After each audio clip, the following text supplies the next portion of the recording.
Well, Chelsea simply not ready for this title bout just yet. If there was ever a game of two halves, then this will perfectly describe it. Chelsea up against a Newcastle 2-2 at the final score. Newcastle took the initiative in the first half, leading 2-0 at halftime, courtesy of that man Nick Voltamada. And Anthony Gordon was at the heart of everything good, everything positive going forward for Newcastle. They're pressing, high energy, and everything good for Newcastle, as I mentioned. But in the second half, all credit to Enzo Maresca. I don't know what he told the Chelsea boys in the dressing room at halftime, but they came out smoking in the second half. What a beautiful, lovely free kick by captain Reece James to pull them back at 2-1. And then João Pedro. What a take and what a finish from João Pedro, courtesy of that assist from the goalkeeper, Robert Sanchez. Sanchez now has more assists than Liverpool's Florian Wirtz in the Premier League. That is so weird. Robert Sanchez has 2 assists as a goalkeeper this season, and Florian Wirtz has only 1 assist in his Liverpool career. Wow, that is not looking good for the midfielder. But credit to Chelsea, the way they fought in the second half to level things at 2-2, but they'll be hugely disappointed that they couldn't complete the turnaround and take all 3 points from this game. Huge disappointment for the manager. The pressure will continue to mount on Enzo Maresca now on how he can turn things around, because Chelsea right now are not genuine title contenders just yet. They remain in first position on the log, still way behind the top spot in there. But for Newcastle, they just can't maintain lead position. They've dropped so many points from leading positions this season, and they haven't kept a clean sheet now in 10 games. So huge disappointment again for Eddie Howe. So for Newcastle, it will be another 2 points dropped. But for Chelsea, it will be another point gain for them as the race for the top 4 heats up. Arsenal flattered to deceive once more.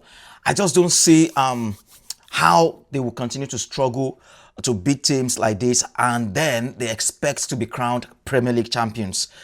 We have been saying this. Manchester City are coming for Arsenal. Now, back-to-back wins where they struggled.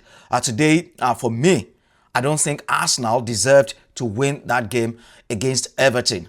It was a silly error that led to the Arsenal penalty, which Victor Gyökeres converted to give Arsenal the lead. And then Everton had a clear penalty of their own.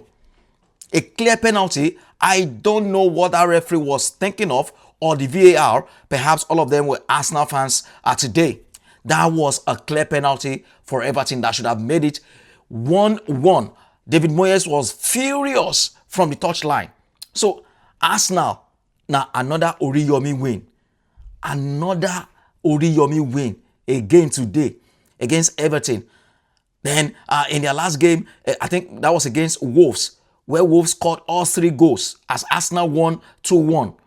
They relied on 2 own goals by Wolves to scale through. So Arsenal, you got to buckle up, man. You need to buckle up. The Premier League title race is not a joke. It's not a joke. Again, they escaped just by the skin of their teeth today. They are back on top of the Premier League table after Manchester City went on top momentarily because City were ruthless against West Ham as expected at the Etihad. A 3-0 the final score there. And that man once again, Erling Haaland, with his robotic the robotic striker, Erling Haaland, with 2 goals again today. He just can't stop scoring right now at the moment. Tijani Reinders made it a 3 with a fabulous second goal as well. So Pep Guardiola's side really getting their mojo back, getting the momentum going now, and Arsenal will really have to be very wary of this Manchester City side. And once they go top, we all know the rest is history. We didn't give them any chance at the start of the season that they can or they could mount a real genuine title challenge, but we are beginning to see the coming together of this Manchester City side. Ryan Cherki looks a decent, lovely player to watch, a skillful, fabulous, flamboyant, so to speak. So I'm really looking forward to this Manchester City side. And Arsenal, we'll have to watch. They are back. And what about for Liverpool again today? Liverpool against the 9 men of Tottenham. Struggled badly, and they were cruising. At some point, Alexander Isak came on from the bench to give them the lead, but then was injured in the process and was taken out of the game. And Hugo Ekitike, the man who is in form at the moment, 11 goals in all competition now, Liverpool's top scorer this season, 8 in the Premier League. He gave them a 2-0 lead with that powerful header. And then Tottenham pulled one back and they were reduced to 9 men after the first red card to Xavi Simons for that reckless challenge on Virgil van Dijk. 9 men of Tottenham gave Liverpool a huge scare. So for all those who are saying Liverpool are back, for me, I don't think Liverpool are back just yet. Yes, they are doing fine. I think they haven't lost in their last 6 games now. Currently 5th on the table. So they are doing fine there. But the performance itself is nothing to write home about. The game was an eyesore. That wasn't the same Liverpool we used to know. And Tottenham really very poor themselves until they were reduced to 10 men and then to 9 men before they started, pulling some strings together. And earlier we reported Chelsea 2, Newcastle United 2. They came from 2 goals down to a level scoreline there. Bournemouth 1, Burnley 1. And Sunderland goalless against Brighton. Brentford won 2-0 away at Wolves. And Leeds United condemned Crystal Palace to a 4-1 defeat. What a performance by the Leeds United side. 2 goals by Dominic Calvert-Lewin, who left Everton. He's been scoring goals, and all of a sudden, Leeds United look resurgent right now this season. They are above the relegation zone, but it is the table that we should take a look at now and see how the table is shaping up pretty nicely.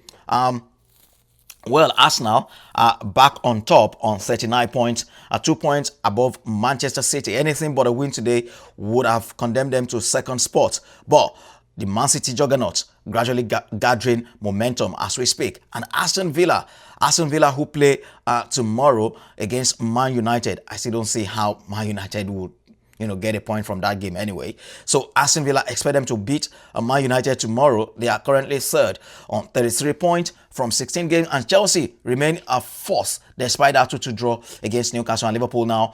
Same number of points, but fewer goals to Chelsea. They are 5th on the table, and Sunderland are 6th with Man United 7th. They play tomorrow at Aston Villa. So that is how the top 7 look, what the top 7 looks like right now at the moment. And you look at Leeds United on 16th, just above Nottingham Forest. West Ham, Burnley and Wolves all in the bottom 3.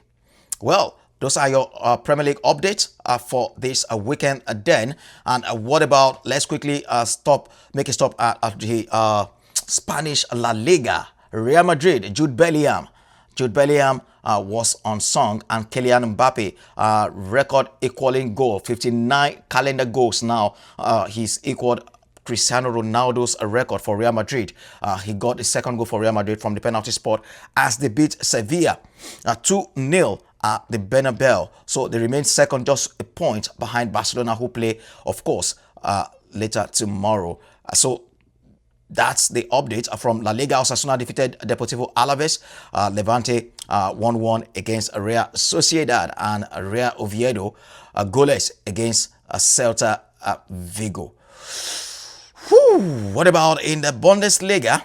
Augsburg, Werder Bremen goalless. FC Cologne lost 1-0 at home to Union Berlin. Hamburger SV 1-1 against Eintracht Frankfurt, and it was goalless between Hoffenheim and VfB Stuttgart. Freiburg defeated Wolfsburg 4-3 away, and Bayer Leverkusen 3-1 win at RB Leipzig. Interesting results there. And just 2 games in the Serie A for today. Lazio goalless against Cremonese, and Juventus 2-1 win over AS Roma in the Italia Serie A. So right now in the Serie A, Inter Milan are top. They're on 33 points. AC Milan second on 32. And Napoli, the reigning champions, are 2 points off the top on 31 points in third position. And Roma are 30th, have 30 points. They are fourth on the table.